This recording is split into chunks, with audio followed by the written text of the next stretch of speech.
রাধে রাধে বন্ধুরা, দুদিন থেকে জন্মাষ্টমীর জন্য সেরকম কোনো ভিডিও আপলোড দিতে পারছিলাম না। হ্যাঁ, দেখে বুঝতেই পারছো জন্মাষ্টমীর সব তৈয়ারি চলছে। এখানে নাড়ু পাক দেওয়া হচ্ছে, আর এদিকে আমার গোপুল স্নান করে বসে আছে। এই দেখো, এখানে গোপুলের সমস্ত রকমের গয়না আনা হয়েছে। এটা ওর পায়ের তোড়া। তো এই দেখো ডেকোরেশনটা কেমন হয়েছে, আমি করেছি অল্পের মধ্যেই যেরকমভাবে করা যায় আর কি। তারপরে দেখো আমার গোপাল তো রেডি ফেডি হয়ে একদম বসে আছে। ভালো করে দেখো মুখটা, গোপুল বসে বসে কি সুন্দর স্মাইল করছে, তাই না?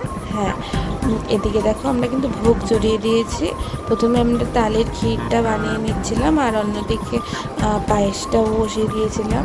তারপরে যা যা করতে হয় আর কি, 5 রকমের ভাজা, শাক সব আস্তে আস্তে রেডি করে ফাইনালি দেখো সব কিছু রেডি।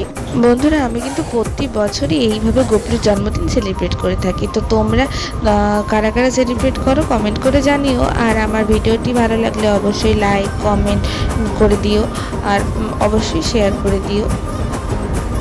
আর একবার ভালো করে আমার গোপুলের ভালো দেখো, আর কেমন লাগছে একটু ভালো করে জানিও। কেমন হয়েছে সাজানোটা, কেমন হয়েছে সমস্ত আয়োজন, অবশ্যই কমেন্ট করে জানিও। আর দেখা হচ্ছে নেক্সট ভিডিওতে। নেক্সট ভিডিও খুব তাড়াতাড়ি চলে আসবে। তো আজকের ভিডিওটা এই পর্যন্ত। Thank you for watching.